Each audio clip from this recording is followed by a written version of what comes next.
ಈ ವರ್ಷದ 11ನೇ EV ನ್ಯೂಸ್ಗೆ ಸ್ವಾಗತ ಸ್ನೇಹಿತರೆ. ಮೊದಲ ನ್ಯೂಸ್ ಬಂದು ಭಾರತೀಯ ಸೇನೆ ಕಡೆಯಿಂದ ಇಂಡಿಯನ್ ಆರ್ಮಿ ಭಾರತದ ಗಡಿಗಳನ್ನ ಕಾಯೋಕ್ಕೆ ಗಸ್ತಿಗಾಗಿ ಎಲೆಕ್ಟ್ರಿಕ್ 2 ವೀಲರ್ಗಳು ಬೇಕಾಗಿದೆ ಅಂತೇಳಿ ಹೊಸದಾಗಿ ಟೆಂಡರ್ನ ಕರೆದಿದೆ. ಭಾರತದ ಗಡಿಗಳನ್ನ ಗಸ್ತು ಕಾಯಲು ಎಲೆಕ್ಟ್ರಿಕ್ 2 ವೀಲರ್ಗಳ ಅಗತ್ಯತೆ ಇದೆ ಅಂತ ತಿಳ್ಕೊಂಡು ಟೆಂಡರ್ ಕರೆದಿದೆ. ಈ ಟೆಂಡರ್ನಲ್ಲಿ ಇಂಡಿಯಾದಲ್ಲೇ ಮ್ಯಾನುಫ್ಯಾಕ್ಚರ್ ಆದಂಥ ಕಂಪ್ನಿಗಳಿಗೆ ಮಾತ್ರ ಟೆಂಡರ್ನ ಅಪ್ಲೈ ಮಾಡ್ಬೋದು ಅಂತ ಹೇಳಿ ಕಂಡೀಷನ್ ಹಾಕಿ ಟೆಂಡರ್ನ ಕರೆದಿದೆ. ಈ ಟೆಂಡರ್ನಲ್ಲಿ ಭಾರತದ ಕಂಪ್ನಿಗಳಾದಂಥ TVS, ಬಜಾಜ್, ಹೀರೋ ಕಂಪ್ನಿ ಗಾಡಿಗಳು ಭಾಗವಹಿಸೋ ಸಾಧ್ಯತೆ ಇದೆ. ಆದಷ್ಟು ಬೇಗ ನಾವು ಭಾರತೀಯ ಸೈನ್ಯದಲ್ಲೂ ಕೂಡ ಎಲೆಕ್ಟ್ರಿಕ್ 2 ವೀಲರ್ಗಳನ್ನ ನೋಡ್ಬೋದಾಗಿದೆ ಸ್ನೇಹಿತರೆ. ನೋಡಿದ್ರ ಇಂಡಿಯನ್ ಆರ್ಮಿಗೇ ಎಲೆಕ್ಟ್ರಿಕ್ ವೆಹಿಕಲ್ಗಳ ಮೇಲೆ ನಂಬಿಕೆ ಇದೆ, ಆದರೆ ನಮ್ಮಗಳಿಗೆ ಎಲೆಕ್ಟ್ರಿಕ್ ವೆಹಿಕಲ್ಗಳ ಮೇಲೆ ನಂಬಿಕೆ ಇಲ್ಲ. ದಯವಿಟ್ಟು ನಂಬಿಕೆ ಇಟ್ಟು ಎಲೆಕ್ಟ್ರಿಕ್ ವೆಹಿಕಲ್ಗಳನ್ನ ತಗೊಳ್ಳಿ. ಮುಂದಿನ ನ್ಯೂಸ್ ಬಂದು TVS ಕಂಪ್ನಿ ಕಡೆಯಿಂದ. TVS ಕಂಪ್ನಿಯವರು TVS iQube ಮೇಲೆ 15,000 ರೂಪಾಯಿ ತನಕ ಆಫರ್ನ ಕೊಟ್ಟಿದ್ದಾರೆ. ಆದರೆ ಇದು ಎಲ್ಲ ಶೋರೂಮಲ್ಲೂ ಕೂಡ ಸಿಗೋದಿಲ್ಲ. ಕೆಲವು ಶೋರೂಮ್ಗಳಲ್ಲಿ 15,000 ರೂಪಾಯಿ ತನಕ TVS iQube ಗಾಡಿಗೆ ಆಫರ್ ಇದೆ. ಸೊ ನೀವೇನಾದರೂ TVS iQube ಗಾಡಿ ತೊಗೋಬೇಕು ಅಂದ್ಕೊಂಡಿದ್ರೆ ದಯವಿಟ್ಟು ಒಂದು 2-3 ಶೋರೂಮ್ನ ಹೋಗಿ ವಿಚಾರಿಸಿ ಎಲ್ಲಿ ಆಫರ್ ಸಿಗುತ್ತೋ ಅಲ್ಲಿ ಗಾಡಿನ ತಗೊಳ್ಳಿ. ನನ್ನ ಪ್ರಕಾರ TVS ಅವ್ರೇನು ಆಫರ್ ಕೊಡೋ ಅವಶ್ಯಕತೆನೇ ಇಲ್ಲ. ಯಾಕಂದರೆ ಅವ್ರ ಗಾಡಿಗಳು ಆಫರ್ ಕೊಡದೇ ಹೋದರೂ ಕೂಡ ಚೆನ್ನಾಗೇ ಸೇಲ್ ಆಗ್ತಾಯಿದೆ. ಹೋದ ತಿಂಗಳು ಹತ್ತತ್ರ 50,000 ಗಾಡಿ ಸೇಲ್ ಮಾಡಿದರು. ಈ ತಿಂಗಳು ಕೂಡ ಹೆಚ್ಚು ಕಮ್ಮಿ ಅಷ್ಟೇ ಗಾಡಿ ಸೇಲ್ ಮಾಡ್ಬೋದು. ನನಗೆ ಪ್ರಕಾರ ಏನು ಇವ್ರೇನು ಆಫರ್ ಕೊಡದೇ ಹೋದರೂ ಕೂಡ ಗಾಡಿ ಓಡುತ್ತೆ. ಸದ್ಯಕ್ಕಂತೂ ಇವರು 15,000 ರೂಪಾಯಿ ತನಕ ಆಫರ್ ಕೊಟ್ಟಿದ್ದಾರೆ. ನಿಮ್ಗೇನಾದರೂ ಇಂಟ್ರೆಸ್ಟ್ ಇದ್ದರೆ ದಯವಿಟ್ಟು ಒಂದು 2-3 ಶೋರೂಮಲ್ಲಿ ಹೋಗಿ ವಿಚಾರಿಸಿ. ಯಾಕಂದರೆ ಎಲ್ಲ ಶೋರೂಮಲ್ಲೂ ಈ ಆಫರ್ ಇಲ್ಲ. ಕೆಲವು ಶೋರೂಮಲ್ಲಿ ಅಷ್ಟೇ 15,000 ರೂಪಾಯಿ ತನಕ ಆಫರ್ ಕೊಟ್ಟಿದ್ದಾರೆ. ಕೊಟ್ಟರೆ ಬಡ್ದು ಬಾಯಿಗೆ ಹಾಕೊಳ್ಳಿ ಅಷ್ಟೇ. ಮುಂದಿನ ನ್ಯೂಸ್ ಬಂದು ಹೀರೋವಿಡಾ ಕಂಪ್ನಿ ಕಡೆಯಿಂದ. ನನ್ನ ಹತ್ರ ಈಗಾಗಲೇ ಹೀರೋವಿಡಾ VX2+ ಗಾಡಿ ಇದೆ. ಹೋದ ವಾರ ನಂಗೆ ಒಂದು ಮೆಸೇಜ್ ಬಂದಿತ್ತು. ಏನಪ್ಪಾ ಅಂದರೆ ಇನ್ಮೇಲಿಂದ ನಾವು ನೀವೇನು ಫ್ರೀಯಾಗಿ ಫಾಸ್ಟ್ ಚಾರ್ಜ್ ಮಾಡ್ತಿದ್ದೀರಲ್ಲ ಅದು ಇರೋದಿಲ್ಲ. ಇನ್ಮೇಲಿಂದ ನೀವು ಫಾಸ್ಟ್ ಚಾರ್ಜ್ ಮಾಡಬೇಕು ಅಂದರೆ ದುಡ್ಡು ಕಟ್ಟಬೇಕಾಗುತ್ತೆ ಅನ್ನೋಂಥ ಒಂದು ಮೆಸೇಜ್ ಬಂದಿತ್ತು. ಈ ವಾರ ಅಂದರೆ ಒಂದು 2 ದಿವಸದಿಂದ ಇನ್ನೊಂದು ಮೆಸೇಜ್ ಬಂದಿದೆ. ಏನಪ್ಪಾ ಅಂದರೆ ನಿಮಗೆ ಗಾಡಿ ತಗೊಂಡಾಗಿಂದ ಹಿಡಿದು 365 ದಿವಸಕ್ಕೆ ಕನೆಕ್ಟಿವಿಟಿ ಪ್ಯಾಕ್ ಅನ್ನೋವಂಥ ಒಂದು ಪ್ಯಾಕು ಫ್ರೀಯಾಗಿ ಸಬ್ಸ್ಕ್ರೈಬ್ ಮಾಡಿಕೊಟ್ಟಿದ್ದೀವಿ ಅನ್ನೋಂಥ ಒಂದು ಮೆಸೇಜ್ ಬರುತ್ತೆ. ಇದರ ಅರ್ಥ ಏನಪ್ಪ ಅಂದರೆ ನೀವು ಹೊಸದಾಗಿ ಏನಾದರೂ ಹೀರೋವಿಡಾ ಗಾಡಿ ತೊಗೊಂಡ್ರೆ ಕೇವಲ 1 ವರ್ಷ ಅಷ್ಟೇ ನಿಮಗೆ ಫ್ರೀಯಾಗಿ ಸರ್ವಿಸ್ ಸಿಗುತ್ತೆ.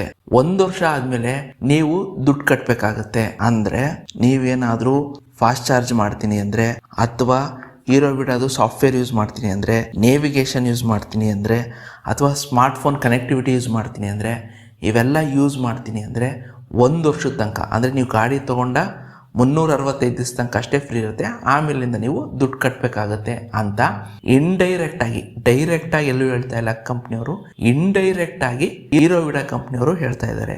ಸೊ ನಿಮ್ಮ ಹತ್ರ ಏನಾದರೂ ಈಗಾಗಲೇ ಹೀರೋವಿಡಾ ಕಂಪ್ನಿ ಗಾಡಿ ಇದ್ದರೆ ದಯವಿಟ್ಟು ಒಂದ್ಸರಿ ಹೋಗಿ ಚೆಕ್ ಮಾಡ್ಕೊಳ್ಳಿ. ಇವರೆಲ್ಲೂ ಕೂಡ ಡೈರೆಕ್ಟಾಗಿ ನಾವು ನಿಮಗೆ 1 ವರ್ಷ ಆದಮೇಲೆ ದುಡ್ಡು ಚಾರ್ಜ್ ಮಾಡ್ತೀವಿ ಅಂತ ಎಲ್ಲೂ ಹೇಳ್ತಿಲ್ಲ. ಇಂಡೈರೆಕ್ಟಾಗಿ 1 ವರ್ಷದ ತನಕ ಮಾತ್ರ ನಿಮಗೆ ಫ್ರೀ ಇರುತ್ತೆ ಅಂತ ಹೇಳ್ತಾ ಇದ್ದಾರೆ. ಇದಕ್ಕಿಂತ ಮುಂಚೆ ಏತರವರು ಅಷ್ಟೇ ಸ್ಟಾರ್ಟಿಂಗು ಚೆನ್ನಾಗಿ ಫ್ರೀ ಕೊಟ್ಟರು. ಆಮೇಲಿಂದ ಏನು ಮಾಡಿದ್ರು, 1 ವರ್ಷದ ತನಕ ಅಷ್ಟೇ ನಿಮಗೆ ಟೆಕ್ ಪ್ಯಾಕ್ ಫ್ರೀ ಇರುತ್ತೆ, ಆಮೇಲಿಂದ ನೀವು ದುಡ್ಡು ಕಟ್ಟಿ ಅಂದರು. ಹೋಯ್ತಾ ಹೊಸ್ದಾಗಿ ಗಾಡಿ ತೊಗೊಂಡ್ರು ಅಷ್ಟೇ ನಾವೇನು ಫ್ರೀ ಆಗಿ ಕೊಡಲ್ಲ, ಎಲ್ಲಾನು ದುಡ್ಡಿಡಿ ಅಂತ ಶುರು ಮಾಡಿದ್ರು. TVS ಅಲ್ಲೂ ಇದೇ ವಿಷಯ. TVS ಅಲ್ಲಿ ಏನಂದ್ರೆ 1 ವರ್ಷದ ತನಕ ಅಷ್ಟೇ ಅವರು ಫ್ರೀ ಕೊಡ್ತಾರೆ, ಆಮೇಲಿಂದ ವರ್ಷ 1,000 ರೂಪಾಯಿನ ಕಟ್ಟಾಗ ಹೋಗ್ಬೇಕಾಗುತ್ತೆ. ನಿಮ್ಮ ಹತ್ರ ಈಗಾಗಲೇ ಹೀರೋವಿಡಾ ಗಾಡಿ ಇದ್ದು ನೀವು ಫ್ರೀಯಾಗಿ ಫಾಸ್ಟ್ ಚಾರ್ಜ್ ಮಾಡ್ತಿದ್ರೆ ದಯವಿಟ್ಟು ಒಂದ್ಸತಿ ಹೋಗಿ ಶೋರೂಮಲ್ಲಿ ಚೆಕ್ ಮಾಡ್ಕೊಳ್ಳಿ ಇನ್ನೂ ಕಂಟಿನ್ಯೂ ಇದೆಯಾ ಅಥವಾ ಏನಾದರೂ ಚಾರ್ಜ್ ಮಾಡಕ್ಕೆ ಶುರು ಮಾಡ್ತಾರಂತ. ಒಂದು ವಿಷಯ ಅಂತ ಕನ್ಫರ್ಮ್ ಆಯಿತು, ಹೀರೋವಿಡಾ ಕಂಪ್ನಿಯವರು ತುಂಬಾ ದಿವಸ ಫಾಸ್ಟ್ ಚಾರ್ಜಿಂಗ್ನ ಫ್ರೀ ಆಗಿ ಬಿಡಲ್ಲ. ಅವ್ರು ಆದಷ್ಟು ಬೇಗ ಫಾಸ್ಟ್ ಚಾರ್ಜಿಂಗು ಕೂಡ ದುಡ್ಡು ಇಸ್ಕೊಳ್ಳೋಕೆ ಶುರು ಮಾಡ್ತಾರೆ ಅನ್ನೋ ವಿಷಯ ಕನ್ಫರ್ಮ್ ಆಗ್ತಾ ಇದೆ. ಇದ್ರ ಬಗ್ಗೆ ಡೈರೆಕ್ಟಾಗಿ ಎಲ್ಲೂ ಕೂಡ ನ್ಯೂಸ್ ಬಂದಿಲ್ಲ.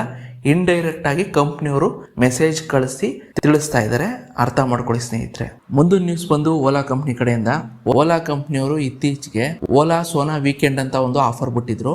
ಏನಪ್ಪ ಈ ಆಫರ್ ಅಂದರೆ ಅಕ್ಷಯ ತೃತೀಯ ಪ್ರಯುಕ್ತ ನೀವೇನಾದರೂ ಓಲಾ ಗಾಡಿ ತಗೊಂಡ್ರೆ 50,000 ರೂಪಾಯಿ ತನಕ ಬೆನಿಫಿಟ್ ಅಂತ ಕೊಟ್ಟಿದ್ರು. ನನಗೊಂದು ವಿಷಯ ಹೇಳಿ, ಗೋಕುಲಾಷ್ಟಮಿಗೂ ಇಮಾಮ್ ಸಾಬ್ಗೂ ಏನು ಸಂಬಂಧ? ಆಯುಧ ಪೂಜೆ ಟೈಮಲ್ಲಿ ಡಿಸ್ಕೌಂಟ್ ಕೊಟ್ಟರೆ ಒಂದು ಅರ್ಥ ಇರುತ್ತೆ. ಅಕ್ಷಯ ತೃತೀಯ ಟೈಮಲ್ಲಿ ಯಾರು ಡಿಸ್ಕೌಂಟ್ ಕೊಡ್ತಾರೆ? ನಿಮ್ದೇನು ಚಿಂದ ಅಂಗಡಿನಾ ಇಲ್ಲ ಎಲೆಕ್ಟ್ರಿಕ್ ಗಾಡಿನ? ಫಸ್ಟ್ ಆಫ್ ಆಲ್ ಇಂಥ ಚೀಪ್ ಗಿಮಿಕ್ ಮಾಡೋದು ಬಿಟ್ಬಿಟ್ಟು ಸರ್ವಿಸ್ ಕೊಡಿ. ನಾನು ಈ ಚಾನಲ್ ಶುರು ಮಾಡ್ದಂಗಿಂತ ಹೇಳಿ ನನಗೂ ಬೇಜಾರಾಗೋಯ್ತೆ. ಆದರೂ ಏನು ಮಾಡ್ತೀರ, ಒಂದು ನ್ಯೂಸು ಅಂತ ಬರುತ್ತಲ್ಲ ಅನ್ನೋ ಕಾರಣ ನನಗೂ ಹೇಳೋಕ್ಕೆ ನನಗೆ ಒಂಥರ ಆಗುತ್ತೆ. ಇವರೇನೋ ಈಗ ಅಕ್ಷಯ ತೃತೀಯ ಇರೋದ್ರಿಂದ ಏನೋ ಗಾಡಿ ತಗೊಂಡ್ರೆ 50,000 ರೂಪಾಯಿ ತನಕ ಡಿಸ್ಕೌಂಟ್ ಅಂತೆ. ಅಷ್ಟೇ ಅಲ್ಲದೆ ಓಲಾ S1X 2 ಕಿಲೋವ್ಯಾಟ್ನ ಬರೀ 50,000ಕ್ಕೆ ಲಾಂಚ್ ಮಾಡಿದಾರಂತೆ. ರೋಸ್ಟರು ಅಷ್ಟೇನೆ, ರೋಸ್ಟರ್ X 2.5 ಕಿಲೋವ್ಯಾಟು ಅದು ಕೂಡ 50,000 ರೂಪಾಯಿಂದ ಗಾಡಿ ಶುರು ಆಗುತ್ತೆ. ತಗೊಳ್ಳಾಗಿದ್ರೆ ತಗೊಳ್ಳಿ ಅಂತ ಇವರು ಮಾರ್ಕೆಟಿಂಗ್ ಮಾಡಿದ್ದಾರೆ. ಏನೂ ಅರ್ಥ ಆಯ್ತಿಲ್ಲ. ಇಷ್ಟೊಂದು ಗಿಮಿಕ್ ಮಾಡೋ ಬದಲು ಫಸ್ಟ್ ಹೋಗಿ ಸರ್ವಿಸ್ ಸರಿ ಮಾಡ್ರಿ. ನಾನು 3 ತಿಂಗಳಿಂದ ಬಡ್ಕತಾ ಇದ್ದೀನಿ. ಸರ್ವಿಸ್ ವಿಷಯವಾಗಿ ಒಂದೇ ಒಂದು ನ್ಯೂಸ್ ಬಂದಿಲ್ಲ ಓಲಾ ಕಂಪ್ನಿ ಕಡೆಯಿಂದ. ನಾವು ಹೊಸ ಸರ್ವಿಸ್ ಸೆಂಟರ್ ಓಪನ್ ಮಾಡ್ತೀವಿ ಅಂತನೋ, ಅಥವಾ ಹೊಸದಾಗಿ ನಾವೇನಾದರೂ ಸರ್ವಿಸ್ನ ಆದಷ್ಟು ಬೇಗ ಸಾಲ್ವ್ ಮಾಡ್ತೀವಿ ಅಂತನೋ, ಅಥವಾ ಇನ್ನೇನೋ ಒಂದು ಐಡಿಯಾ ಹಾಕೊಂಡಿದ್ದೀವಿ ಅಂತನೋ, ಅದ್ರ ಬಗ್ಗೆ ಒಂದೇ ಒಂದು ತುಟುಕ್ ಪಿಟುಕ್ ಅಂತ ಮಾತಾಡ್ತಿಲ್ಲ. ಬಾಯಿ ಮುಚ್ಕೊಂಡ್ರೆ ಬರೀ ಇಂಥ ಗಿಮಿಕ್ಗಳು. 50,000 ಗಾಡಿ ಕೊಡ್ತೀವಿ, 40,000 ಗಾಡಿ ಕೊಡ್ತೀವಿ, ಚಿನ್ನ ಕೊಡ್ತೀವಿ, ಬೆಳ್ಳಿ ಕೊಡ್ತೀವಿ. ಇನ್ನು ನೆಕ್ಸ್ಟ್ ಒಂದು ಸೈಟು ಬಿಟ್ಬಿಟ್ರು. ಕೆಂಗೇರಿ ಆಚೆ ಒಂದು ಸೈಟು ಸಿಗುತ್ತೆ, ಗಾಡಿ ತಗೊಳ್ಳಿ ಒಂದು ಸೈಟು ಕೊಡ್ತೀವಿ, ಅಥವಾ ಈ ಕಡೆ ನೆಲಮಂಗಲ ಕಡೆ ಒಂದು ಸೈಟ್ ಕೊಡ್ತೀವಿ ಅಂತ ಅದನ್ನು ಒಂದು ಬಿಟ್ಬಿಟ್ರು. ಹೆಂಗೋ ಆ ಕಡೆ ಬಿಡ್ತಾರೆ ನೋಡಿ ರಿಯಲ್ ಎಸ್ಟೇಟ್ ಅವರು. ಸೈಟ್ ತಗೊಳ್ಳಿ ಚಿನ್ನ ಫ್ರೀ, ಸೈಟ್ ತಗೊಳ್ಳಿ ಗಾಡಿ ಫ್ರೀ. ಹಂಗೆ ನೀವು ಗಾಡಿ ತಗೊಳ್ಳಿ ಸೈಟ್ ಫ್ರೀ. ತರಕತ್ತಾಗೈತಲ್ವಾ ಆಫರ್. ಪೇಯ್ಡ್ ಯೂಟ್ಯೂಬರ್ಗಳನ್ನ ಬೆಂಬಲಿಸಬೇಡಿ, ಹಾಗೇನೆ ನಮ್ಮ ಚಾನೆಲ್ನ ಸಬ್ಸ್ಕ್ರೈಬ್ ಆಗುವುದನ್ನು ಮರಿಬೇಡಿ. ಮುಂದಿನ ನ್ಯೂಸ್ ಬಂದು ಆಂಪಿಯರ್ ಗ್ರೀವ್ಸ್ ಕಂಪ್ನಿ ಕಡೆಯಿಂದ. ಆಂಪಿಯರ್ ಗ್ರೀವ್ಸ್ ಅವರು ನಾವು IPO ತಗೊಬರ್ತೀವಿ, ಈ ಮುಖಾಂತರ ನಾವು ಶೇರು ಮಾರ್ಕೆಟ್ಗೆ ಕಾಲಿಡ್ತಾ ಇದ್ದೀವಿ ಅಂತ ಹೇಳ್ಬಿಟ್ಟು ಇತ್ತೀಚೆಗೆ ತಿಳಿಸಿದ್ದಾರೆ. ಹೇಗೆ ಏತರರು ಮತ್ತು ಓಲಾ ಕಂಪ್ನಿಯವರು IPO ತರೋ ಮೂಲಕ ಶೇರು ಮಾರ್ಕೆಟ್ಗೆ ಎಂಟ್ರಿ ಆದರೂ, ಅದೇ ರೀತಿ ನಾವು ಕೂಡ ಅಂದರೆ ಆಂಪಿಯರ್ ಗ್ರೀವ್ಸ್ ಕಂಪ್ನಿ ಕೂಡ IPO ತರೋ ಮೂಲಕ ಶೇರು ಮಾರ್ಕೆಟ್ಗೆ ಹೋಗ್ತೀವಿ ಅಂತ ಹೇಳ್ತಾ ಇದ್ದಾರೆ. ಇದನ್ನು ಇನ್ನೊಂದು 2 ರಿಂದ 3 ತಿಂಗಳೊಳಗೆ ಕನ್ಫರ್ಮ್ ಮಾಡ್ತೀವಿ ಅಂತ ಕೂಡ ಕಂಪ್ನಿ ಹೇಳಿದೆ. ಸದ್ಯಕ್ಕೆ ಮಟ್ಟಿಗೆ ಆಂಪಿಯರ್ ಗ್ರೀವ್ಸ್ ಅವ್ರ ಗಾಡಿಗಳು ಚೆನ್ನಾಗೇ ಸೇಲ್ ಆಗ್ತಾಯಿದೆ. ತಿಂಗಳಿಗೆ ಮಿನಿಮಮ್ ಅಂದರೂ ಒಂದು 4 ರಿಂದ 5,000 ಗಾಡಿಗಳು ಸೇಲ್ ಮಾಡ್ತಾಯಿದ್ದಾರೆ. ಹೋದ ತಿಂಗಳು ಅಂದರೆ ಫೆಬ್ರವರಿ ತಿಂಗಳಲ್ಲಿ ಇವರು ಓಲಾಗೆ ಟಕ್ಕರ್ ಕೊಟ್ಟು 5ನೇ ಸ್ಥಾನಕ್ಕೆ ಬಂದಿದ್ದರು. ಸೊ ನನ್ನ ಪ್ರಕಾರ ಸದ್ಯಕ್ಕೆ ಮಟ್ಟಿಗೆ ಆಂಪಿಯರ್ ಗ್ರೀವ್ಸ್ ಕಂಪ್ನಿ ಚೆನ್ನಾಗಿ ಗಾಡಿ ಸೇಲ್ ಆಗ್ತಿರೋದ್ರಿಂದ ಇವರೀಗ IPO ತರೋಕ್ಕೆ ಹೊರಡ್ತಾ ಇದ್ದಾರೆ. ಬಟ್ ಏನಪ್ಪ ಅಂದರೆ ಇವರು IPO ತರೋದೇನೋ ಸರಿ, ಆದರೆ ಈ ಕಂಪ್ನಿ ಲಾಭದಲ್ಲಿ ಇದೆಯಾ ಅಂತ ಫಸ್ಟ್ ಚೆಕ್ ಮಾಡಬೇಕು. ಯಾಕಂದರೆ ತುಂಬ ಕಂಪ್ನಿಗಳೇನಾಗುತ್ತೆ, ಗಾಡಿಗಳೇನೋ ಚೆನ್ನಾಗಿ ಸೇಲ್ ಆಗ್ತಿರುತ್ತೆ, ಆದರೆ ಕಂಪ್ನಿಗಳು ಪ್ರಾಫಿಟಲ್ಲಿರಲ್ಲ. ಇವತ್ತು ತಿಂಗಳಿಗೆ 20 ರಿಂದ 25,000 ಗಾಡಿ ಸೇಲ್ ಮಾಡೋಂಥ ಏತರ ಕಂಪ್ನಿ ಕೂಡ ಲಾಸಲ್ಲೇ ಇದೆ. ಆದ್ದರಿಂದ ನಾವು ಫಸ್ಟು ನೋಡಬೇಕಾಗಿರೋದು ಕಂಪ್ನಿ ಎಷ್ಟು ಗಾಡಿ ಸೇಲ್ ಮಾಡುತ್ತೆ ಅಂತಲ್ಲ, ಎಷ್ಟು ಲಾಭ ಮಾಡ್ತಾ ಇದೆ ಅನ್ನೋದನ್ನ ನಾವು ಮುಖ್ಯವಾಗಿ ನೋಡಬೇಕಾಗುತ್ತೆ. ಸದ್ಯಕ್ಕೆ ಮಟ್ಟಿಗೆ ನನ್ನ ಪ್ರಕಾರ ಆಂಪಿಯರ್ ಗ್ರೀವ್ಸು ಲಾಸಲ್ಲೇ ಇದೆ. ನೋಡೋಣ, ಇದು IPO ಲಾಂಚ್ ಆದಮೇಲೆ ಇದು ಏನಾಗುತ್ತೆ ಅನ್ನೋದು ಮುಂದಿನ ದಿವಸಗಳು ಗೊತ್ತಾಗುತ್ತೆ. ಮುಂದಿನ ನ್ಯೂಸ್ ಬಂದು ಡೆಲ್ಲಿ ಸರ್ಕಾರದ ಕಡೆಯಿಂದ. ದೆಹಲಿಲಿರುವಂಥ ಸರ್ಕಾರ ಒಂದು ಹೊಸ ರೂಲ್ಸ್ನ ಥರ ಕೊಟ್ಟಿದೆ. ಏನಪ್ಪ ಅಂತ ಅಂದರೆ, ಇನ್ಮೇಲಿಂದ ಯಾವುದೇ ರೀತಿಯಾದಂಥ ಎಲೆಕ್ಟ್ರಿಕ್ ವೆಹಿಕಲ್ ತಗೊಂಡ್ರೆ ಅದಕ್ಕೆ 10,000 ರೂಪಾಯಿಗಳ ತನಕ ಸಬ್ಸಿಡಿ ಕೊಡ್ತೀವಿ ಅಂತ ಹೇಳ್ಬಿಟ್ಟು ಡೆಲ್ಲಿ ಸರ್ಕಾರ ನಿರ್ಧರಿಸಿದೆ. ಅಷ್ಟೇ ಅಲ್ಲದೆ 30 ಲಕ್ಷದ ಒಳಗಿನ ಎಲ್ಲ ಎಲೆಕ್ಟ್ರಿಕ್ ವೆಹಿಕಲ್ಗಳ ಮೇಲುವೆ ರೋಡ್ ಟ್ಯಾಕ್ಸ್ನ ತೆಗೆದಾಕಿದೆ. ಅಂದರೆ ನೀವು 30 ಲಕ್ಷದ ಒಳಗಿನ ಯಾವುದೇ ಎಲೆಕ್ಟ್ರಿಕ್ ವೆಹಿಕಲ್ ತಗೊಂಡ್ರೂ ಕೂಡ ಅದಕ್ಕೆ ರೋಡ್ ಟ್ಯಾಕ್ಸ್ ಇರೋದಿಲ್ಲ. ಅದ್ರ ಜೊತೆಗೆ ಇನ್ನೊಂದು ಆಫರ್ನು ಕೂಡ ಡೆಲ್ಲಿ ಸರ್ಕಾರ ಕೊಡ್ತಾ ಇದೆ.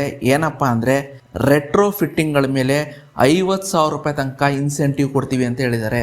ಈಗಾಗಲೇ ನಿಮ್ಮ ಹತ್ರ ಯಾವುದಾದ್ರೂ ಪೆಟ್ರೋಲ್ ಗಾಡಿ ಇದ್ದರೆ ಅದನ್ನು ಎಲೆಕ್ಟ್ರಿಕ್ ಗಾಡಿಯಾಗಿ ಕನ್ವರ್ಷನ್ ಮಾಡಿಕೊಂಡ್ರೆ ಅದಕ್ಕೆ ನಿಮಗೆ 50,000 ರೂಪಾಯಿ ತನಕ ಇನ್ಸೆಂಟಿವ್ ಕೊಡ್ತೀವಿ ಅಂತೇಳಿ ಡೆಲ್ಲಿ ಸರ್ಕಾರ ಹೇಳಿದೆ.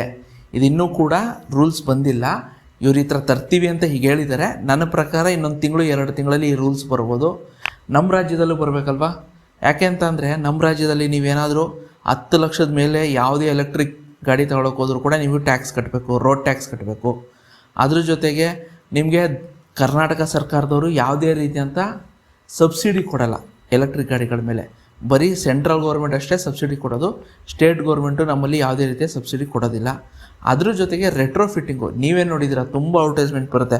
ನಿಮ್ಮ ಹತ್ರ ಹೋಂಡಾ ಆ್ಯಕ್ಟಿವಾ ಗಾಡಿ ಇದೆ ತೊಗೊಬನ್ನಿ, ಅದನ್ನು ನಾವು ಎಲೆಕ್ಟ್ರಿಕ್ ಗಾಡಿಯಾಗಿ ಕನ್ವರ್ಟ್ ಮಾಡಿಕೊಡ್ತೀವಿ ಅಂತ ಹೇಳ್ಬಿಟ್ಟು ಬೆಂಗಳೂರಲ್ಲಿ ತುಂಬ ಕಂಪ್ನಿ ಇದೆ, ಅವರು ತುಂಬ ಸೋಷಿಯಲ್ ಮೀಡಿಯಾದೆಲ್ಲ ಅಡ್ವರ್ಟೈಸ್ಮೆಂಟ್ ಕೊಡ್ತಿರ್ತಾರೆ. ಅಂಥ ಗಾಡಿಗಳಿಗೆ ಕೂಡ ಡೆಲ್ಲಿಲಿ 50,000 ರೂಪಾಯಿ ತನಕ ಇನ್ಸೆಂಟಿವ್ ಕೊಡ್ತಾ ಇದ್ದಾರೆ. ಆದರೆ ನಮ್ಮಲ್ಲಿ ಆ ಥರ ಇಲ್ಲ. ನಮ್ಮಲ್ಲಿ ಯಾವುದೇ ರೀತಿಯಂಥ ಇನ್ಸೆಂಟಿವ್ಗಳನ್ನ ಕೊಡಲ್ಲ ರೆಟ್ರೋ ಫಿಟ್ಟಿಂಗ್ಗಳಿಗೆ.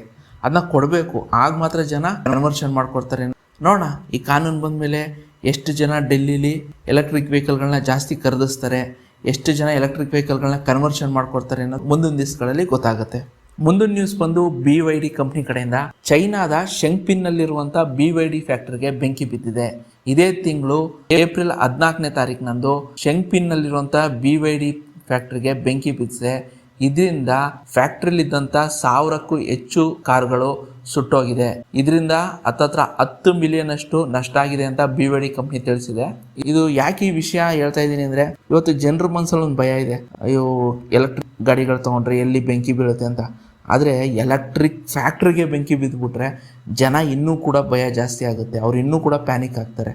ಸೊ ಸದ್ಯಕ್ಕಂತೂ BYD ಕಂಪ್ನಿಯ ಫ್ಯಾಕ್ಟ್ರಿಗೆ ಬೆಂಕಿ ಬಿದ್ದಿದೆ ಅಂತ ನ್ಯೂಸೇ ತುಂಬ ಕಡೆ ಹರಡ್ತಾ ಇದೆ. ಸೊ ಕಂಪ್ನಿಯವ್ರು ಏನು ಹೇಳೋದು ಅಂದರೆ, ಇದು ಬ್ಯಾಟ್ರಿಯಿಂದ ಏನೂ ಆಗಿಲ್ಲ, ಶಾರ್ಟ್ ಸರ್ಕ್ಯೂಟಿಂದ ಆಗಿರೋದು, ಬ್ಯಾಟ್ರಿಗೂ ಇದಕ್ಕೂ ಸಂಬಂಧ ಇಲ್ಲ, ಬ್ಯಾಟ್ರಿ ಚೆನ್ನಾಗಿದೆ, ಬ್ಯಾಟ್ರಿ ಸುರಕ್ಷತೆಯ ಬಗ್ಗೆ ಏನೂ ತಲೆ ಕೆಡಿಸ್ಕೋಬೇಡಿ, ಇದಾಗಿರೋದು ಶಾರ್ಟ್ ಸರ್ಕ್ಯೂಟಿಂದ ಆಗಿರೋವಂಥದ್ದು ಅಂತ ಕಂಪ್ನಿಯವ್ರು ತಿಳಿಸ್ತಾ ಇದ್ದಾರೆ. ನೋಡೋಣ. ಬಟ್ ಸದ್ಯಕ್ಕಂತೂ BYD ಕಂಪ್ನಿಗೆ ಏನು ಬೆಂಕಿ ಬಿದ್ದಿದೆ ಅದು ಒಂದು ಸ್ವಲ್ಪ ಮಟ್ಟಿಗೆ ಜನರನ್ನ ಪ್ಯಾನಿಕ್ ಮಾಡಿದೆ. ಮುಂದಿನ ನ್ಯೂಸ್ ಬಂದು ಸೌರ ವಿದ್ಯುತ್ ಬಗ್ಗೆ. ಭಾರತ ಇದುವರೆಗೆ 150 ಗಿಗಾವಾಟ್ ಸಾಮರ್ಥ್ಯದ ಸೋಲಾರ್ ಪ್ಯಾನಲ್ಗಳನ್ನ ಇನ್ಸ್ಟಾಲ್ ಮಾಡಿದೆ. ಈ ಮುಖಾಂತರ ನಾವು ಪ್ರಪಂಚದಲ್ಲೇ 3ನೇ ಅತಿ ದೊಡ್ಡ ಸೌರ ವಿದ್ಯುತ್ ಉತ್ಪಾದಕರಾಗಿ ಹೊರಹೊಮ್ಮಿದ್ದೀವಿ ಅಂತೇಳಿ ಸರ್ಕಾರ ತಿಳಿಸಿದೆ. ಮೊದಲನೇ ಸ್ಥಾನದಲ್ಲಿರೋದು ಚೈನಾ 1000 ಗಿಗಾವ್ಯಾಟ್ ಸಾಮರ್ಥ್ಯದ ಸೋಲಾರ್ ಪ್ಯಾನಲ್ಗಳನ್ನ ಇದುವರೆಗೆ ಇನ್ಸ್ಟಾಲ್ ಮಾಡಿದೆ. ಎರಡನೇ ಸ್ಥಾನದಲ್ಲಿರೋದು ಬಂದು ಅಮೇರಿಕಾ 300 ಗಿಗಾವ್ಯಾಟ್ ಸಾಮರ್ಥ್ಯದ ಸೋಲಾರ್ ಪ್ಯಾನಲ್ಗಳನ್ನ ಇನ್ಸ್ಟಾಲ್ ಮಾಡಿದೆ. ಮೂರನೇ ಸ್ಥಾನದಲ್ಲಿರೋದು ನಾವು ಅಂದರೆ ಭಾರತ 150 ಗಿಗಾವ್ಯಾಟ್ ಸಾಮರ್ಥ್ಯದ ಸೋಲಾರ್ ಪ್ಯಾನಲ್ಗಳನ್ನ ಇದುವರೆಗೆ ಇನ್ಸ್ಟಾಲ್ ಮಾಡಿದೆ. ಅಷ್ಟೇ ಅಲ್ಲದೆ ನಾವು 2030ರೊಳಗೆ 500 ಗಿಗಾವ್ಯಾಟ್ ಸಾಮರ್ಥ್ಯದ ಸೋಲಾರ್ ಪ್ಯಾನಲ್ಗಳನ್ನ ಇನ್ಸ್ಟಾಲ್ ಮಾಡ್ತೀವಿ ಅಂತೇಳಿ ಸರ್ಕಾರ ತಿಳಿಸಿದೆ. ಮುಂದಿನ ನ್ಯೂಸ್ ಬಂದು ರಾಯಲ್ ಎನ್ಫೀಲ್ಡ್ ಕಡೆಯಿಂದ. ಕೊನೆಗೂ ಕೂಡ ರಾಯಲ್ ಎನ್ಫೀಲ್ಡು ತನ್ನ ಎಲೆಕ್ಟ್ರಿಕ್ ಬೈಕ್ನ ಲಾಂಚ್ ಮಾಡಿದೆ. ಇದರ ಹೆಸರು ಬಂದು ಫ್ಲೈಯಿಂಗ್ C6 ಅಂತ. ಈ ಗಾಡಿಯ ಸ್ಪೆಸಿಫಿಕೇಶನ್ ನೋಡೋದಾದ್ರೆ, ಈ ಗಾಡಿಲಿ 3.9 ಕಿಲೋವ್ಯಾಟ್ ಸಾಮರ್ಥ್ಯ ಬ್ಯಾಟ್ರಿ ಕೊಟ್ಟಿದ್ದಾರೆ. ಇದರಿಂದ 154 ಕಿಲೋಮೀಟರ್ IDC ರೇಂಜ್ ಸಿಗುತ್ತೆ ಅಂತೇಳಿ ಕಂಪ್ನಿ ತಿಳಿಸ್ತಾ ಇದೆ. ಅಷ್ಟೇ ಅಲ್ಲದೆ ಈ ಗಾಡಿಯ ಟಾಪ್ ಸ್ಪೀಡ್ ಬಂದು 115 ಕಿಲೋಮೀಟರ್ ಇದ್ದು 0 to 60 ಬರೀ 3.7 ಸೆಕೆಂಡ್ಗೆ ರೀಚ್ ಆಗುತ್ತೆ ಅಂತ ಕಂಪ್ನಿ ತಿಳಿಸಿದೆ. ಈ ಗಾಡಿಯ ರೇಟ್ ಬಂದು 2,80,000 ರೂಪಾಯಿ ಇದೆ ಎಕ್ಸ್ ಶೋರೂಮ್ ಪ್ರೈಸು. ಸೊ ನೀವೇನಾದ್ರೂ ಈ ಗಾಡಿನ ತಗೋತೀರಾ ಇಲ್ವಾ ಅನ್ನೋದನ್ನ ದಯವಿಟ್ಟು ಕಮೆಂಟ್ ಮಾಡಿ ತಿಳಿಸಿ. ಈಗಾಗಲೇ ಎಲೆಕ್ಟ್ರಿಕ್ ಬೈಕಲ್ಲಿ ಅಲ್ಟ್ರಾವೈಲೆಟ್ ಇದೆ, ಮ್ಯಾಟರ್ ಇದೆ, ಈಗ ಹೊಸದಾಗಿ ರಾಯಲ್ ಎನ್ಫೀಲ್ಡ್ ಕೂಡ ಇದಕ್ಕೆ ಎಂಟ್ರಿ ಆಗ್ತಾ ಇದೆ. ಬಟ್ ನಮ್ಗೇನಪ್ಪ ಅಂದ್ರೆ ರಾಯಲ್ ಎನ್ಫೀಲ್ಡ್ ಅಂದ್ರೆ ಅದು ಪೆಟ್ರೋಲೇ ಇರಬೇಕು, ಆವಾಗಲೇ ಅದಕ್ಕೊಂದು ಕಿಕ್. ನಿಮ್ಗೆ ಇದ್ರ ಬಗ್ಗೆ ಅನಿಸಿಕೆ ಅನ್ನೋದನ್ನ ದಯವಿಟ್ಟು ಕಮೆಂಟ್ ಮಾಡಿ ತಿಳಿಸಿ ಸ್ನೇಹಿತರೆ. ಮುಂದಿನ ನ್ಯೂಸ್ ಬಂದು ವಿನ್ಫಾಸ್ಟ್ ಕಂಪ್ನಿ ಕಡೆಯಿಂದ. ವಿನ್ಫಾಸ್ಟ್ ಕಂಪ್ನಿಯವರು MPV7 ಎಲೆಕ್ಟ್ರಿಕ್ SUV ಲಾಂಚ್ ಮಾಡಿದ್ದಾರೆ ಇಂಡಿಯಾದಲ್ಲಿ. ಇದರ ಎಕ್ಸ್ ಶೋರೂಮ್ ಪ್ರೈಸ್ ಬಂದು 24 ಲಕ್ಷ ಇದೆ. ಅಷ್ಟೇ ಅಲ್ಲದೆ ಇವರು 75% ಬೈಬ್ಯಾಕ್ ಗ್ಯಾರಂಟಿ ಕೂಡ ಕೊಟ್ಟಿದ್ದಾರೆ. ಈ ಗಾಡಿಯ ಸ್ಪೆಸಿಫಿಕೇಶನ್ ನೋಡೋದಾದ್ರೆ, ಈ ಗಾಡಿಲಿ 60 ಕಿಲೋವ್ಯಾಟ್ ಸಾಮರ್ಥ್ಯ ಬ್ಯಾಟ್ರಿ ಕೊಟ್ಟಿದ್ದಾರೆ. ಇದರಿಂದ ನಿಮ್ಗೆ 517 ಕಿಲೋಮೀಟರ್ IDC ರೇಂಜ್ ಸಿಗುತ್ತೆ ಅಂತ ಹೇಳಿ ಕಂಪ್ನಿ ತಿಳಿಸ್ತಾ ಇದೆ. ನನ್ನ ಪ್ರಕಾರ ಆನ್ ರೋಡ್ ನಿಮ್ಗೊಂದು 400ರಿಂದ 450 ಕಿಲೋಮೀಟರ್ ತನಕ ಸಿಗ್ಬೋದು. ಅಷ್ಟೇ ಅಲ್ಲದೆ ಇವ್ರು ಏನ್ ಹೇಳಿದ್ದಾರೆ ಅಂದ್ರೆ, ನಾವು 7 ವರ್ಷ ಅಥವಾ 1,60,000 ಕಿಲೋಮೀಟರ್ ತನಕ ವಾರಂಟಿ ಕೊಡ್ತೀವಿ. ಅಷ್ಟೇ ಅಲ್ಲದೆ ನೀವು ಬೇಕಾದ್ರೆ ಎಕ್ಸ್ಟೆಂಡ್ ವಾರಂಟಿ 10 ವರ್ಷದ ತನಕ ತಗೋಬಹುದು ಅಂತ ಕೂಡ ಇವರು ತಿಳಿಸಿದ್ದಾರೆ. ಸೊ 24 ಲಕ್ಷಕ್ಕೆ ಕೊನೆಗೂ ಕೂಡ ವಿನ್ಫಾಸ್ಟ್ ಅವರು ಒಂದು SUV ಲಾಂಚ್ ಮಾಡಿದ್ದಾರೆ. ಇದು ಸದ್ಯದ ಮಟ್ಟಿಗೆ ಮಹೇಂದ್ರದವರ BE6ಗೆ ಕಾಂಪಿಟೇಷನ್ ಅಂತ ಕೊಡುತ್ತೆ. ಮುಂದಿನ ನ್ಯೂಸ್ ಬಂದು ಟಾಟಾ ಕಂಪ್ನಿ ಕಡೆಯಿಂದ. ಟಾಟಾ ಕಂಪ್ನಿಯವರು ಮೇ ತಿಂಗಳಲ್ಲಿ Tata safari electric version launch ಮಾಡಲಿದ್ದಾರೆ. ಇದರ ಒಂದು ಪ್ರೈಸ್ ಬಂದು 32 ಲಕ್ಷ ರೂಪಾಯಿ ಇರ್ಬೋದು ಅಂತ ತುಂಬಾ ಜನ ಗೆಸ್ ಮಾಡ್ತಾ ಇದ್ದಾರೆ. ಇದಿನ್ನೂ ಕನ್ಫರ್ಮ್ ಆಗಿಲ್ಲ. ತುಂಬಾ ಜನರ ಗೆಸ್ ಬಂದು 32 ಲಕ್ಷ ಎಕ್ಸ್ ಶೋರೂಮ್ ಪ್ರೈಸ್ ಅಲ್ಲಿ ಲಾಂಚ್ ಮಾಡಬಹುದು ಅಂತ ಅನ್ಕೊಂಡಿದ್ದಾರೆ. ನೋಡೋಣ ಎಷ್ಟಕ್ಕೆ ಲಾಂಚ್ ಮಾಡ್ತಾರೆ ಅಂತ. ಬಟ್ ಟಾಟಾ ಸಫಾರಿ ಇದೆಯಲ್ಲ, ಅದು ಡೀಸೆಲ್ ಇಂಜಿನ್ಗೆ ಫೇಮಸ್. ಬಟ್ ಈಗ ಇವರು ಎಲೆಕ್ಟ್ರಿಕ್ ವರ್ಷನ್ ಲಾಂಚ್ ಮಾಡ್ತಿದ್ದಾರೆ. ನೋಡೋಣ ಯಾರು ತಗೋತಾರೆ ಯಾರು ತಗೊಳ್ಳಲ್ಲ ಅನ್ನೋದು ಮುಂದಿನ ದಿವಸಕ್ಕೆ ಗೊತ್ತಾಗುತ್ತೆ. ನೀವೇನಾದ್ರೂ ತಗೋತೀರಾ ಅನ್ನೋದನ್ನ ದಯವಿಟ್ಟು ಕಮೆಂಟ್ ಮಾಡಿ ತಿಳಿಸಿ. ಈ ಸಮಯ ಬಂದು ಆಫರ್ನ ಸಮಯ. ಟಾಟಾ ಕಂಪ್ನಿಯವರು ತಮ್ಮ EV ಕಾರ್ಗಳ ಮೇಲೆ 3,50,000 ರೂಪಾಯಿ ತನಕ ಆಫರ್ ಕೊಟ್ಟಿದ್ದಾರೆ. ನೀವೇನಾದರೂ ಏಪ್ರಿಲ್ ತಿಂಗಳಲ್ಲಿ ಹೋಗಿ ಟಾಟಾ ಎಲೆಕ್ಟ್ರಿಕ್ ಕಾರ್ಗಳನ್ನ ತಗೊಂಡ್ರೆ ನಿಮಗೆ 3,50,000 ರೂಪಾಯಿ ತನಕ ಆಫರ್ ಇದೆ. ನೀವೇನಾದರೂ ಟಾಟಾ ಟಿಯಾಗೋ ತೊಗೊಂಡ್ರೆ 1,60,000 ರೂಪಾಯಿ, ಟಾಟಾ ನೆಕ್ಸಾನ್ ತೊಗೊಂಡ್ರೆ 70,000 ರೂಪಾಯಿ, ಟಾಟಾ ಕರು ತೊಗೊಂಡ್ರೆ 3,50,000 ರೂಪಾಯಿ ತನಕ ನಿಮಗೆ ಆಫರ್ ಕೊಟ್ಟಿದ್ದಾರೆ. ಇದೇನು ಹೊಸ ಆಫರ್ ಅಲ್ಲ, ಇದು ಆಲ್ರೆಡಿ 3-4 ತಿಂಗಳಿಂದ ಇದೇ ರೀತಿ ಆಫರ್ಗಳು ನಡೀತಾ ಇದೆ. ಸೊ ಇದು ಏಪ್ರಿಲ್ ಮಂತು, ಆ ಥರ ಏನು ಆಫರ್ ಸಿಗಲ್ಲ. ನಿಮ್ಗೆ ಆಫರ್ ಸಿಗೋದು ಯಾವಾಗ ಅಂದರೆ ಜಾಸ್ತಿ ಒಂದು ಇಯರ್ ಎಂಡು ಅಂದರೆ ಡಿಸೆಂಬರಲ್ಲಿ ಜಾಸ್ತಿ ಸಿಗುತ್ತೆ. ಅದು ಬಿಟ್ರೆ ಇನ್ನೊಂದು ಹಬ್ಬಗಳಿದ್ದಾಗ ಅಂದರೆ ಗಣೇಶ ಹಬ್ಬ ಅಥವಾ ಆಯುಧ ಪೂಜೆ, ದೀಪಾವಳಿ, ಈ ಟೈಮಲ್ಲಿ ಇದ್ದಾಗ ನಿಮಗೆ ಆಫರ್ಗಳು ಜಾಸ್ತಿ ಸಿಗುತ್ತೆ. ಸದ್ಯಕ್ಕೆ ಇದು ಏಪ್ರಿಲ್ ತಿಂಗಳು, ಆ ಥರ ಏನು ಆಫರ್ಗಳು ಯಾವ ಕಂಪ್ನಿ ಕೊಟ್ಟಿಲ್ಲ. ಕೊಟ್ಟಿರೋದು ಒಂದೇ ಒಂದು ಕಂಪ್ನಿ, ಓಲಾ ಕಂಪ್ನಿ. ಆ ಗಾಡಿನ ಯಾರೂ ಮೂಸು ನೋಡ್ತಾ ಇಲ್ಲ. ಅದಕ್ಕೆ ಏನು ಮಾಡ್ತಾಯಿದ್ದಾರೆ, ತಿಂಗಳಿಗೊಂದು ಆಫರ್ಗಳನ್ನ ಕೊಡ್ತಾರೆ. ಏನೂ ಮಾಡೋಕ್ಕಾಗಲ್ಲ. ಬಟ್ ಸದ್ಯಕ್ಕಂತೂ ಟಾಟಾ ಕಂಪ್ನಿಯಿಂದ 3,50,000 ರೂಪಾಯಿ ತನಕ ಆಫರ್ ಕೊಟ್ಟಿದ್ದಾರೆ. ಇದು ಕಳೆದ 3 ತಿಂಗಳಿಂದನೂ ಕೂಡ ಇದೇ ರೀತಿ ಆಫರ್ಗಳು ಟಾಟಾ ಕಂಪ್ನಿಯಿಂದ ಕೊಡ್ತಾ ಇದ್ದಾರೆ. ನೀವೇನಾದರೂ ತಗೊಳ್ಳೋ ಹಾಗಿದ್ರೆ ಒಂದು ಸತಿ ಹೋಗಿ ವಿಚಾರಿಸಿ ಮ್ಯಾಕ್ಸಿಮಮ್ ಆಫರ್ ತೊಗೊಳ್ಳಿ ದಯವಿಟ್ಟು. ಸುಮ್ಮನೆ ಅವ್ರೇನೋ ಕಾಟಾಚಾರಕ್ಕೆ ಒಂದು 50,000 ಆಫರ್ ಕೊಡ್ತೀವಿ 60,000 ಬೇಡಿ. ದಯವಿಟ್ಟು ಮ್ಯಾಕ್ಸಿಮಮ್ ಮಾತಾಡಿ, ಮ್ಯಾಕ್ಸಿಮಮ್ ಆಫರ್ ಅಂದರೆ 3,50,000 ರೂಪಾಯಿ ತನಕನೂ ಆಫರ್ ಸಿಗುತ್ತಾ ಅಂತ ಟ್ರೈ ಮಾಡಿ. ಅಕಸ್ಮಾತ್ ಒಂದು ಶೋರೂಮಲ್ಲಿ ಸಿಗಲಿಲ್ಲ ಅಂದರೂ ದಯವಿಟ್ಟು ಬೇರೆ ಶೋರೂಮಲ್ಲಾಗಿ ಹೋಗಿ ವಿಚಾರಿಸಿ, ಖಂಡಿತವಾಗ್ಲೂ ನಿಮಗೆ ಆಫರ್ ಸಿಗುತ್ತೆ. ಈ ಸಮಯ ಬಂದು ನೀವು ಕೇಳಿರುವಂಥ ಪ್ರಶ್ನೆಗಳಿಗೆ ಉತ್ತರ ಕೊಡೋ ಸಮಯ. ಅದಕ್ಕಿಂತ ಮುಂಚೆ ಸ್ನೇಹಿತರೆ, ದಯವಿಟ್ಟು ಕಮೆಂಟ್ ಬಾಕ್ಸಲ್ಲಿ ಬಂದು ಬೇಡದೇ ಇರೋವಂಥ ಕಮೆಂಟ್ಗಳನ್ನ ಹಾಕೋ ಬದಲು ದಯವಿಟ್ಟು ನಿಮ್ಗೆ ಯಾವುದಾದ್ರೂ ಎಲೆಕ್ಟ್ರಿಕ್ ವೆಹಿಕಲ್ಗಳ ಬಗ್ಗೆ ಪ್ರಶ್ನೆ ಇದ್ದರೆ ದಯವಿಟ್ಟು ಕಮೆಂಟ್ ಬಾಕ್ಸಲ್ಲಿ ತಿಳಿಸಿ. ಅದರ ಬಗ್ಗೆ ನಾನು ತಿಳ್ಕೊಂಡು ಮುಂದಿನ ವೀಡಿಯೋಗಳಲ್ಲಿ ಅದರ ಬಗ್ಗೆ ಖಂಡಿತವಾಗ್ಲೂ ನಾನು ತಿಳಿಸ್ತೀನಿ. ಈ ವಾರದ ಪ್ರಶ್ನೆ ಏನು ಅಂತ ನೋಡೋಣ. ತುಂಬ ಜನ ನನ್ನ ಕಮೆಂಟಲ್ಲಿ ಕೇಳೋದೇನಪ್ಪ ಅಂದರೆ, ಸರ್ ಪ್ರೈಸ್ ಕಂಪೇರ್ ಮಾಡಿ, ಪ್ರೈಸ್ಗಳ ಬಗ್ಗೆ ಸರಿಯಾಗಿ ತಿಳಿಸಿ ಅಂತ ಹೇಳ್ತಾರೆ. ಸ್ನೇಹಿತರೆ, ದಯವಿಟ್ಟು ತಿಳ್ಕೊಳ್ಳಿ, ಪ್ರೈಸ್ಗಳ ಬಗ್ಗೆ ನಾವು ಎಕ್ಸಾಕ್ಟಾಗಿ ಹೇಳೋಕ್ಕಾಗಲ್ಲ. ಯಾಕೆ ಅಂತ ಅಂದರೆ, ಉದಾಹರಣೆಗೆ ನಾನು ಹೋದ ವರ್ಷ ಸೆಪ್ಟೆಂಬರ್ಲಿ ಹೀರೋ ವಿಡಾ VX2+ ಗಾಡಿ ಬಗ್ಗೆ ಹೇಳಬೇಕಾದ್ರೆ ನಾನು ಹೇಳಿದೆ ಆ ಗಾಡಿಯ ಪ್ರೈಸ್ ಬಂದು 1,10,000 ರೂಪಾಯಿ ಇದೆ ಅಂತ. ಆದರೆ 6 ತಿಂಗಳು ಬಿಟ್ಟು ಈಗ ಹೋಗಿ ನೋಡಿದ್ರೆ ಆ ಗಾಡಿ ಪ್ರೈಸು ಹತ್ತತ್ರ 1,30,000 ರೂಪಾಯಿ ತನಕ ಆಗಿದೆಯಂತೆ. ಆ ರೀತಿ ಏನಾಗುತ್ತೆ ಅಂದರೆ, ಈಗ ನೀವು ಈಗ ನಾನು ವಿಡಿಯೋ ಹಾಕಿರ್ತೀನಿ, ಮುಂದಿನ ತಿಂಗಳಷ್ಟೊತ್ತಿಗೆ ಹೋಗಿ ನೀವು ನೋಡೋದಾದರೆ ಅದೊಂದು 5-10,000 ರೂಪಾಯಿ ವೇರಿ ಆಗಿರುತ್ತೆ. ಆದ್ದರಿಂದ ನಾವು ಪ್ರೈಸ್ ಬಗ್ಗೆ ಸರಿಯಾಗಿ ಎಕ್ಸಾಕ್ಟಾಗಿ ಹೇಳೋಕ್ಕಾಗಲ್ಲ. ಕೆಲವು ಸತಿ ಏನಾಗುತ್ತೆ, ಆಫರ್ ಎಲ್ಲ ಕೊಟ್ಟು ಪ್ರೈಸು ಇನ್ನೂ ಕಮ್ಮಿ ಆಗಿರುತ್ತೆ. ಅಷ್ಟೇ ಅಲ್ಲದೆ ಕೆಲವು ಸತಿ ಏನಾಗುತ್ತೆ ಅಂದರೆ, ನಾವೇನು ಹೇಳಿರ್ತೀವಿ ಬರೀ ಶೋರೂಮ್ ಪ್ರೈಸ್ ಹೇಳಿರ್ತೀವಿ. ಅದೇ ನೀವೇನಾದರೂ ಹೋಗಿ ಗಾಡಿ ತೊಗೋತೀನಿ ಅಂತ ಹೋದರೆ ಅದರಲ್ಲಿ ಎಕ್ಸ್ಟೆಂಡೆಡ್ ವಾರಂಟಿ ಸೇರಿರುತ್ತೆ, ಅದಾದಮೇಲಿಂದ ಎಕ್ಸ್ಟ್ರಾ ಅಸೆಸರೀಸ್ ಸೇರುತ್ತೆ. ಅವೆಲ್ಲ ಸೇರಿದಾಗ ನಿಮ್ಗೇನಾಗುತ್ತೆ, ನಾವು ಇಲ್ಲಿ 1,10,000 ಅಂತ ಹೇಳಿರ್ತೀವಿ, ನೀವು ಅಲ್ಲೋಗಿ ತೊಗೊಳ್ಳೋ ಅಷ್ಟದಲ್ಲಿ ಅದು 1,25,000 ಆಗಿರುತ್ತೆ. ಸೊ ಆ ಒಂದು ಕಾರಣದಿಂದ ನಾವೇನು ಮಾಡ್ತೀವಿ, ಪ್ರೈಸ್ ಬಗ್ಗೆ ಎಕ್ಸಾಕ್ಟಾಗಿ ನಾವು ಹೇಳೋಕ್ಕಾಗಲ್ಲ, ಒಂದು ಅಂದಾಜಲ್ಲಿ ನಾವು ಹೇಳ್ಬೋದು ಅಷ್ಟೇ. ಅದು ನೀವು ಅಷ್ಟೇ ಅರ್ಥ ಮಾಡ್ಕೋಬೇಕು, ನಾವು ಹೇಳಿರೋದು ಒಂದು ಅಂದಾಜು ಬೆಲೆ. ಈ ವಾರದ EV ನ್ಯೂಸ್ ಹೇಗಿತ್ತು ಅಂತ ದಯವಿಟ್ಟು ಕಮೆಂಟ್ ಮಾಡಿ ತಿಳಿಸಿ. ಅದರ ಜೊತೆಗೆ ನಿಮಗೆ ಎಲೆಕ್ಟ್ರಿಕ್ ವೆಹಿಕಲ್ ಬಗ್ಗೆ ಯಾವುದೇ ರೀತಿಯಂಥ ಪ್ರಶ್ನೆ ಇದ್ದರೂ ಕೂಡ ದಯವಿಟ್ಟು ಕಮೆಂಟ್ ಮಾಡಿ ತಿಳಿಸಿ. ಅದ್ರ ಬಗ್ಗೆ ನಾನು ತಿಳ್ಕೊಂಡು ಮುಂದಿನ ವಾರಗಳಲ್ಲಿ ನಿಮಗೂ ಕೂಡ ತಿಳಿಸ್ತೀನಿ ಅಷ್ಟೇ.